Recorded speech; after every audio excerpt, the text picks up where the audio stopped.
That footage ended up going to 50 Cent and his production company, and it's kind of the centerpiece. Sold to them. Yes, was the centerpiece of the documentary.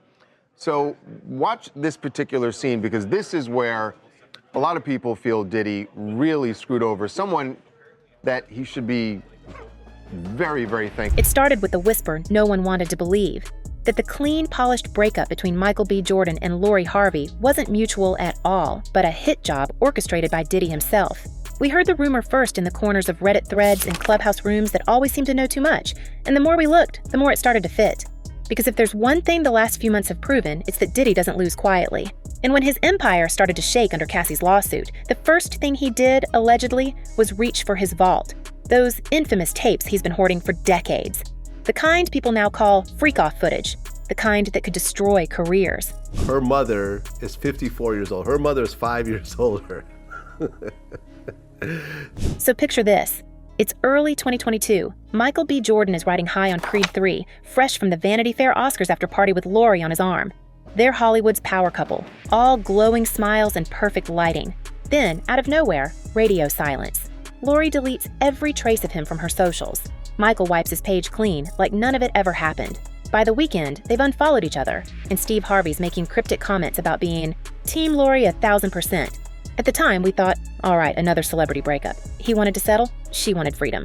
But now, insiders are saying that behind that PR spin was a private message from Diddy that made Michael's world collapse overnight. Allegedly, Diddy sent him a tape. Graphic, humiliating, impossible to unsee, featuring Lori, filmed back when she was part of his inner circle. Not for revenge, but to send a warning. That's the part people miss? This wasn't about jealousy, it was control. Diddy really screwed up, and I'm not referring to his criminal trial, which has him sitting in prison right now, but it has to do with something that happened right before he got arrested. If you've seen the Netflix documentary about Diddy, Diddy The Reckoning, which 50 Cent produced, there's some footage there that had never been seen before. This is a photographer that Diddy hired to follow him around and Diddy, according to the whispers coming out of his own camp, believed Michael had been too close to Cassie years earlier, back when she was trying to escape. And with the FBI closing in, Cassie preparing to testify, and half of Hollywood turning its back on him, Diddy wanted to make sure no one in his past found their courage now. The man had always used leverage to keep loyalty, properties, money, and yes, footage. We've heard it from ex-bodyguards, from assistants, from artists who said he recorded everything. And in Michael's case, he allegedly used that vault like a weapon, sending a tape of Lori in one of his so-called freak-off sessions straight to her new boyfriend. People who saw Michael courtside days later said he looked hollow, not heartbroken, haunted. Remember those pictures from the NBA Finals? Everyone else smiling, and he's just staring off into nothing, the same man who, weeks before, was posting about love and growth. Fans thought he was just nursing a breakup, but those who know him say something changed that night, that his silence wasn't about moving on. It was about protecting himself, because once you've been dragged into Diddy's web, you don't speak unless you want your own secrets out there. ABC News Live reports Sean Diddy Combs is facing new assault allegations. The LA Sheriff's Department says that it's investigating a report from an alleged victim in Florida. That alleged victim has identified himself as music producer Jonathan Hay in social media posts that have since been removed. A spokesperson for Combs has not responded to ABC News' request for comment. And this is where it gets darker, because that alleged tape wasn't some random revenge clip. Insiders claim it was from 2019, around the time Lori was supposedly comforting Diddy after Kim Porter's tragic passing. The world thought it was an innocent friendship. She was seen with him in New York, Miami, Cabo, then Italy with her parents, Steve and Marjorie Harvey, smiling over lunch. Photos showed Diddy rubbing her stomach, whispering something, sparking pregnancy rumors that Lori's camp scrambled to shut down. She denied it all, saying people needed to stop believing everything y'all read on a blog. But the timing? The body language? It all looks different now that Diddy's entire empire is being stripped apart for exactly these kinds of stories. What we're hearing now is that the Harveys knew more than they let on. Steve had been friends with Diddy for years, long before Lori became a household name. He even dined with him during that Italy trip. Fans were already calling him out back then, asking why he'd stay quiet about his 22-year-old daughter hanging around a 49-year-old mogul with a history like Diddy's. Steve brushed it off, focusing on his festivals, his talk show, his marriage to Marjorie, but people inside that circle say the Harveys weren't silent because they were clueless. They were silent because they were scared. So you're not allowed, they don't want you to say nothing about what's really going on? No, they want you to be quiet. Jaguar Wright, who's been dragging the industry all year, said it straight. The Harveys knew what was going down. In her words, you don't sit at that table and not know. She accused them of playing the same Hollywood game everyone else did. Look away, protect the brand, keep the checks coming. It's harsh, but think about it. Steve's entire empire is built on morality, family advice, relationship books, sermons about faith and loyalty. What happens if it comes out that while he was preaching about respect, his daughter was being filmed in Diddy's sessions? What happens if the whispers about a private settlement or a handled pregnancy turn out to be true? That's not just a scandal, that's empire ending. Now remember, this was all pre-Cassie's lawsuit. Back then, Diddy still looked untouchable. He was throwing his legendary white parties, flaunting his relationships, sitting courtside himself. But even then, cracks were showing. Former artists were already hinting at dark rooms, uncomfortable experiences, emails that referenced sacrifices. When Day 26 broke down on camera this year, talking about that cryptic message they got from him, people started connecting dots. It sounded crazy until you realized it matched what others had said for years, that those parties weren't just parties, that people were filmed, manipulated, and kept in line with footage they didn't know existed. So, if Diddy really did have tapes of Lori, and his ex Gina confirmed she saw explicit photos of them on his phone, then sending one to Michael makes perfect sense in Diddy's twisted logic. Let's talk about the filth that's starting to come out in the early days of the Diddy trial. This, of course, is P. Diddy. Surprise, surprise, he's a creep. Surprise, surprise, he's done horrible. It wasn't just to destroy a relationship. It was to remind everyone watching that he still had power. Even now, from a Brooklyn jail cell, that's the image he wants to project. You can't erase me because I own your secrets. And that's the nightmare Michael walked into. He didn't just lose a girlfriend. He got trapped in someone else's cleanup job. He thought he was dating America's sweetheart, the woman who'd restored his image after years of being accused of only dating white women. Instead, he got dragged into a network of blackmail and silence, and once it hit, the Harveys went into PR overdrive. Lori deleted him. Steve made his things happen speech. Within hours, the narrative was set. Young love, mutual respect, time to move on.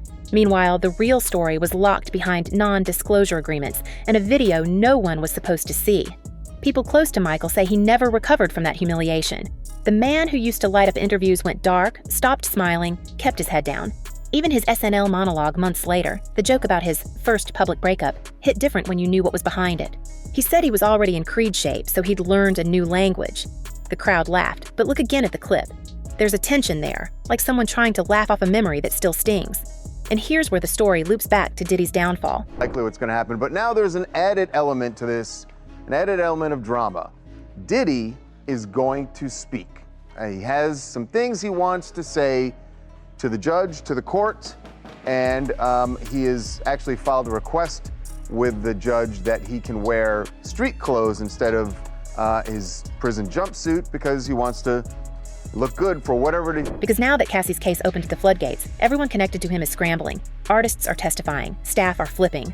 And the whispers say Michael's name has come up more than once. Not as an accuser, but as someone who could confirm timelines that Diddy desperately wants buried. That's why the freak-off tape theory hit so hard.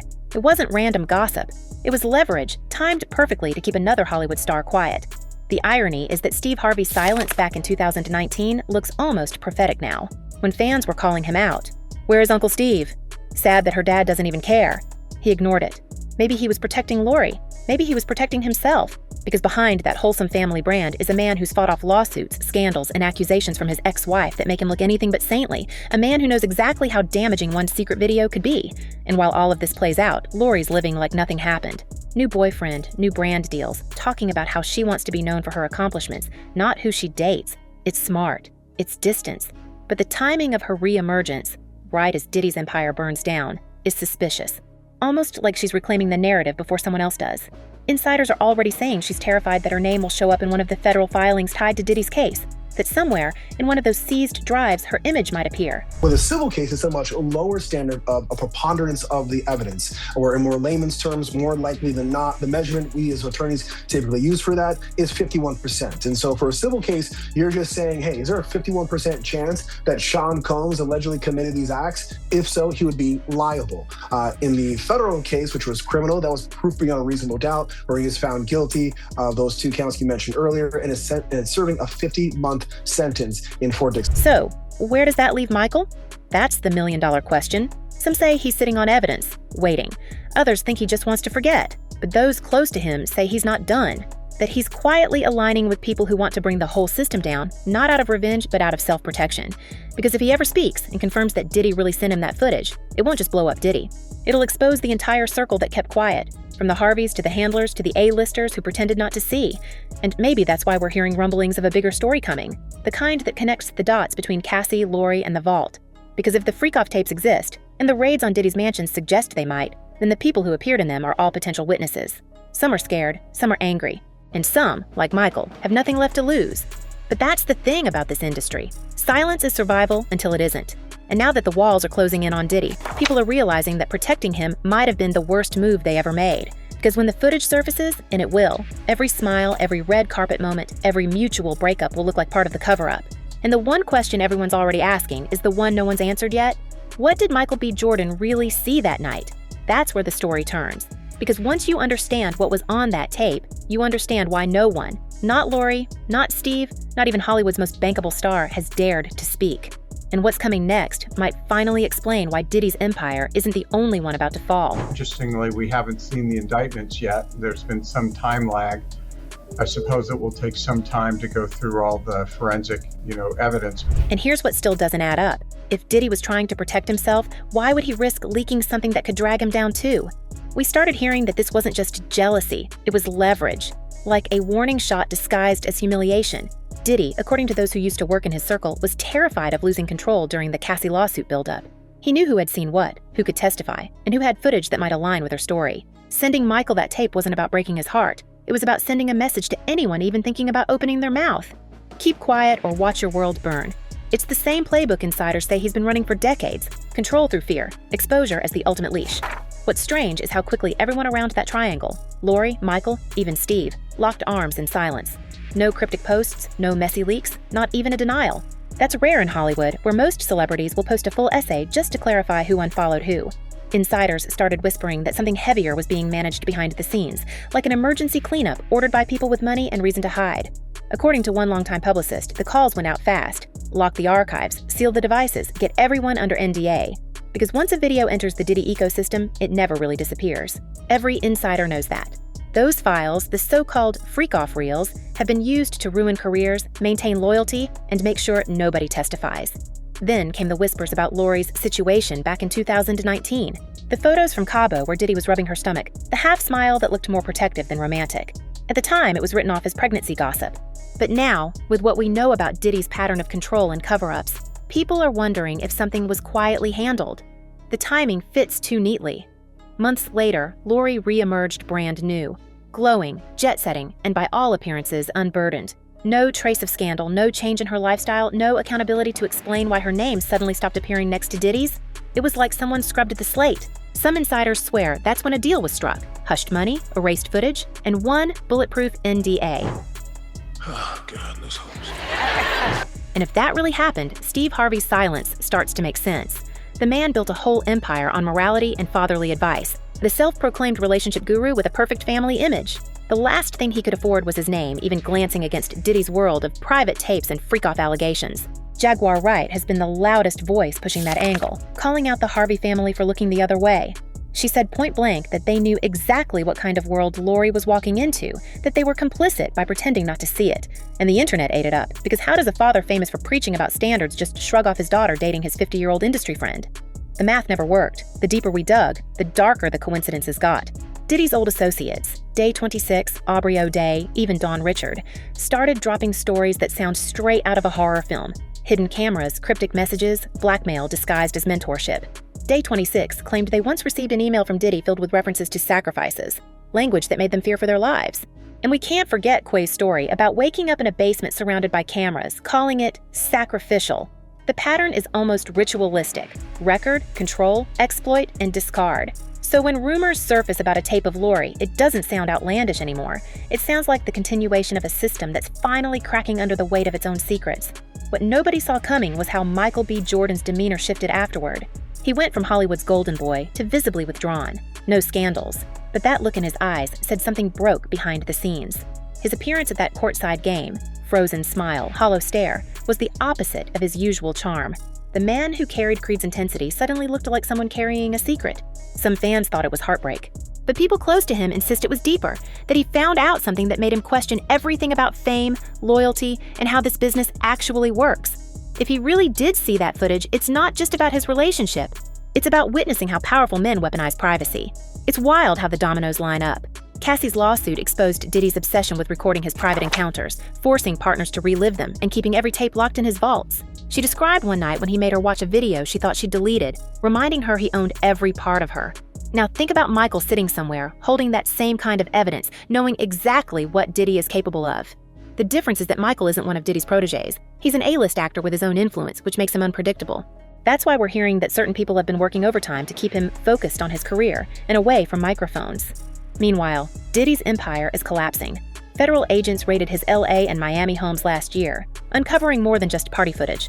Multiple lawsuits, dozens of witnesses, even ex-employees describing hidden rooms and coded messages. Yet somehow, certain circles still stay quiet. And we have to ask, why are the Harveys untouched by association? Steve's public statements are carefully sanitized. His family posts look picture perfect. And Lori keeps gliding through the spotlight like none of this touches her. But if even half of these whispers are true, the Harveys' silence could be the biggest performance of all. The feeling that I have about the documentary, man, it was just old news, and they took a couple of with the footage from Puff from the days that's leading up him to get arrested, and the incidents with the people from the courts, you know, the two people from the courts. So it was nothing new. There's also the timeline overlap that nobody wants to touch. Cassie, Lori, and Michael all orbiting the same man's sphere within a few short years. Same locations, same parties, even the same industry photographers. The overlap isn't coincidence. It's a map of who mattered to Diddy, who could be used, and who needed to be silenced. Some insiders claim Diddy kept tabs on Michael even after the breakup, watching him through mutual acquaintances, waiting to see if he'd talk. It's why we think that so-called amicable split was never really mutual. It was damage control. We've seen this pattern before. Diddy isolates, intimidates, and manipulates with precision. Cassie's lawyers described a network of loyalty so deep it blurred the line between friendship and fear. Even now, former friends are scrubbing photos, deleting mentions, pretending they were never close. And yet, Michael's name never appears in those circles, almost like he's been protected or hidden. Maybe that's intentional. Maybe someone knows that if he speaks, it's not just one man who goes down, it's everyone who helped him. Lately, with all these documentaries surfacing, the Channel 4 expose, the Netflix doc by 50 Cent, the Hulu deep dive, it's impossible not to notice the gaps. The scenes fade to black right before the Harvey connection. The narration skirts the mention of certain names, as if editors were told what not to touch. We've seen this before. The industry protects its chosen families. And if Diddy really had leverage over the Harveys, maybe that's why the coverage stopped short. Maybe that's why nobody in that dynasty has ever been subpoenaed, even though Lori was one of the last major public figures tied to him before the raids. Now we're hearing that Michael might not stay quiet forever. People close to him say he's furious at how the narrative flipped, that he was painted as the distant boyfriend while the real story was buried under PR spin. And apparently he's been keeping everything: texts, timelines, maybe even voice memos. There's talk that he's considering a documentary of his own, not about Diddy directly, but about the industry's obsession with image and silence. That could easily double as a confession without ever naming names. If that happens, Hollywood could implode from within. It's the silence that keeps haunting us. And what's really going to be interesting is the parade of celebrities who we expect to be mentioned and or called into that courtroom. You know, people who we hadn't heard about prior, like Mike Myers, you know, Austin Powers, Mike Myers. Why is he getting called? Why is he on the witness list? That'll be fascinating. And then, of course, there are the no-name, quote unquote, women who are going to have to find every ounce of courage they have. The way Lori reinvented herself overnight, the way Steve smiles through interviews as if none of this touches him, the way Diddy's lawyers keep calling every allegation a media circus, the same circus that now has over 100 accusers, former employees, artists, assistants, people who say they all saw too much, and yet none of them mention Lori or Michael directly. Almost like that file is sealed under a separate code name. Almost like the real story hasn't even started. And maybe that's the point. Maybe this entire saga, the breakup, the tape, the timing, wasn't just about a relationship. It was about control. Diddy controlled Cassie through fear, Lori through silence, and Michael through humiliation.